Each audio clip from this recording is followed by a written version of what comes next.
In an interview with Oprah Winfrey earlier this year, comedian and talk show host Stephen Colbert was asked whether or not he was hopeful for America during these tough times. He said that he was indeed hopeful, and this was his reasoning. We're based on an idea that we imperfectly, a harrowing idea, a harrowing challenge that we imperfectly embody at all times, which is that all men are created equal.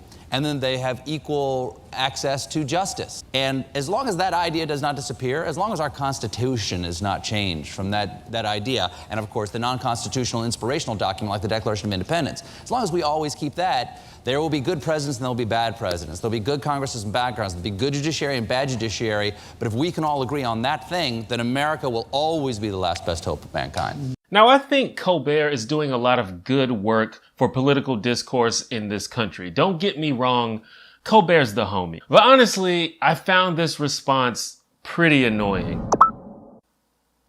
Hi, I'm T1J. Follow me.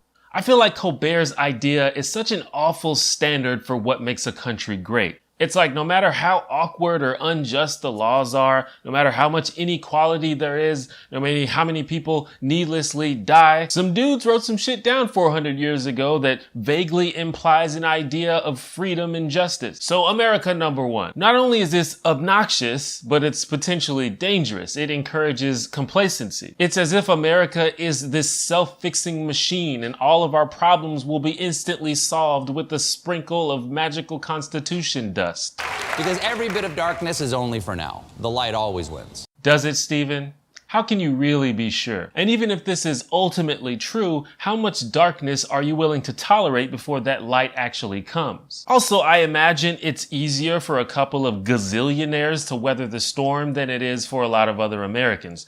Just saying. But this attitude isn't unique to rich people. This idea that America is the greatest country in the world is quite common across classes, races, and genders. It's sometimes believed by people who aren't even American. Although these are often people from developing countries who see the USA as the ultimate land of opportunity. For others, however, American customs can seem pretty random and bizarre.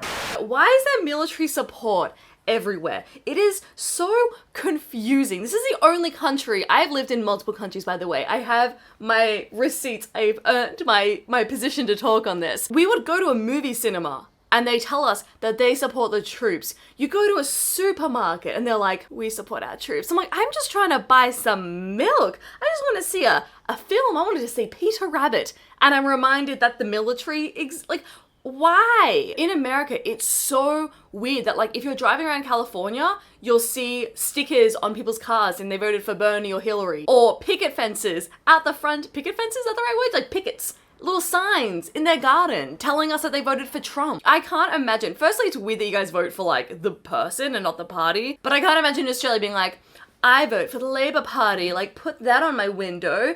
Just no one, you don't care that much. But it is bloody weird to advertise to the world from the front of your house or from your car who you support politically. I can't imagine wearing like merch from my president or prime minister as we have them in Australia. Like I can't imagine, like in America people have Trump hats and people would wear like Obama shirts. I have an Obama shirt to be honest, but I can never ever imagine wearing one for an Australian politician apart from Penny Wong. Penny Wong is amazing. I would wear her merch. Now, because this is the internet, I need to make it clear that America is obviously not the worst place in the world to live. I am generally happy and safe, and I have lots of opportunities that I wouldn't have in a lot of other countries. But Americans talk about America as if no other country is even in its tier. Like if the USA was a Smash Brothers character, it would be Bayonetta. The first thing people always bring up when they talk about how awesome America is freedom and democracy. The notion that America is exceptional because it was founded on the principles of the Declaration of Independence and its assertion that all men are created equal, or the Constitution, which guarantees us basic rights and freedoms, is kind of absurd. Because those ideas are definitely not unique to America. In fact, there are many free countries throughout the world where people have basically the same rights and privileges that we do here in America. I literally think that some Americans imagine people from other countries as if they're still stuck in the 19th century and we're the only ones that progressed. Like I actually think a lot of Americans still imagine English people to all be basically Bert and Mary Poppins. Mary Poppins, you look beautiful. Do you really think so? Cross my heart you do. like the day I met you. I'm not even British, and even I can tell that's a bad accent. So then people elaborate. They say, well, America's not the only democracy, but it is the oldest democracy. This specific phrasing, oldest democracy, is intentionally used because, of course, anyone who has taken high school world history knows that America was not the birthplace of democracy. Now, I'm not here to give you a history lesson, but elements of democracy or rule by the people can be traced as far back as Mesopotamia. But what we vaguely refer to as democracy is generally agreed to have begun in ancient Athens. So yeah, America didn't do it first. But is America the oldest existing democracy? Well, it depends on how pedantic you want to be about what qualifies as the oldest democracy. Some places like San Marino and Iceland established republics centuries before America did. However, these democracies were not continuous, as there were periods where both were under authoritarian rule. Also, San Marino is not even technically a nation, so does it even count? I'm just kidding.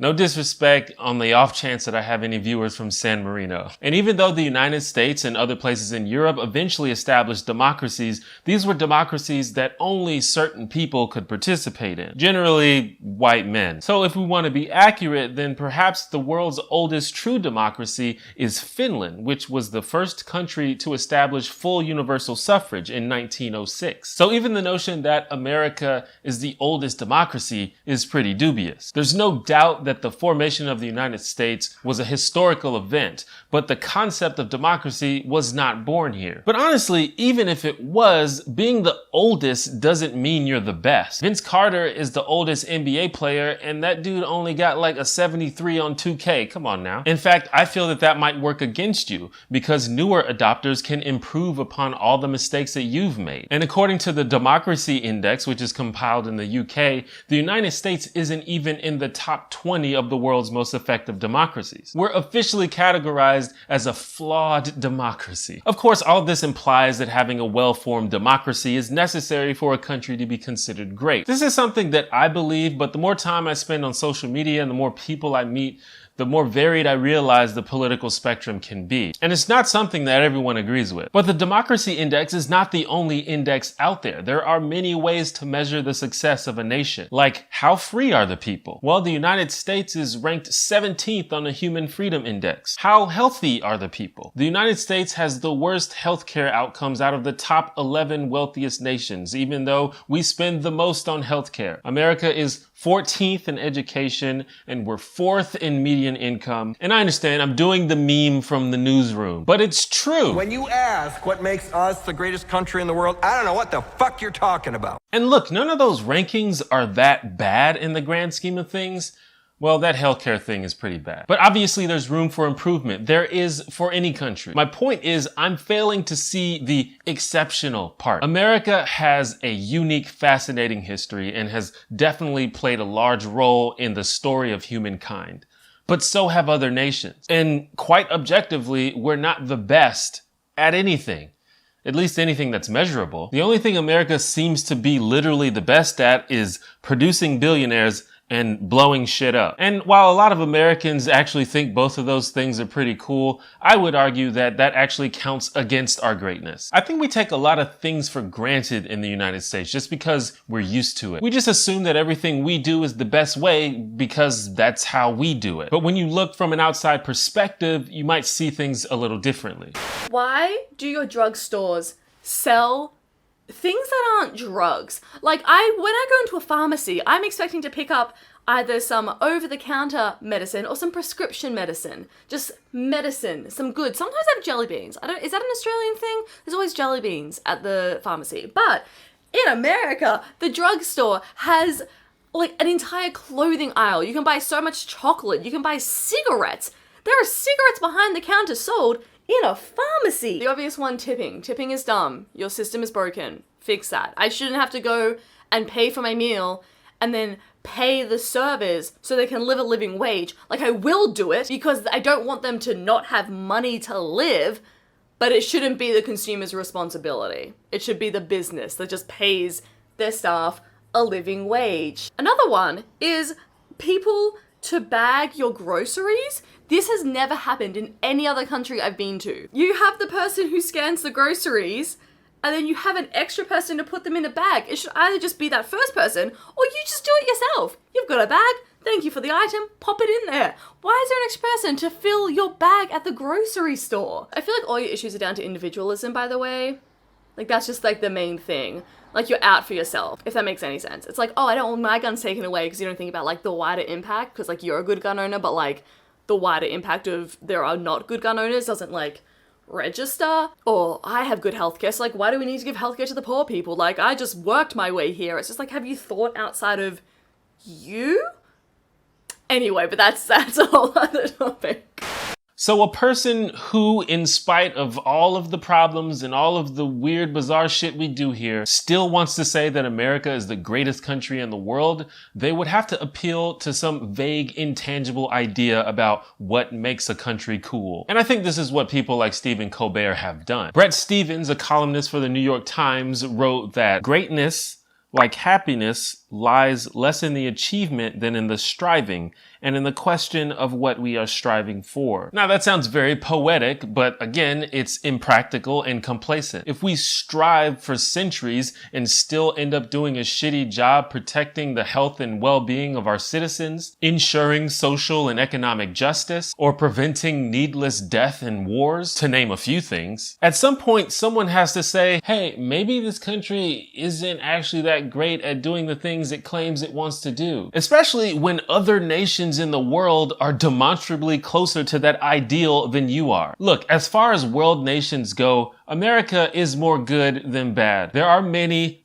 issues and a lot of weird stuff we take for granted. But we have extensive freedoms, we have universal suffrage, and we have a relatively high standard of living. But I think we have to do away with this idea that America is the greatest country in the world. It's just not. There are several countries out there who are doing way better at the things that we claim to be so great at. Just look at any study or any index comparing countries with regard to, well, anything. Freedom, equality, healthcare, happiness, education, wealth. The United States is never at the top of any of those lists. Many times it doesn't even make the top 10. But that's okay. I feel like some people are immediately defensive at the mere suggestion that America isn't perfect. And that's kind of childish, right? It reminds me of the kids that used to throw their controllers across the room when they lost the match in Mortal Kombat. If we really want to be the greatest, then we need to get rid of this complacency and this dogmatic belief in the self-fixing magic of the Constitution and actually take some notes from our world neighbors. That's just me though. What do you think? Thanks for watching. Subscribe to my channel. I'm a YouTuber? What the fuck? How do I end this? What do you want me to say, Kevin? What do you want me to say? Okay, bye.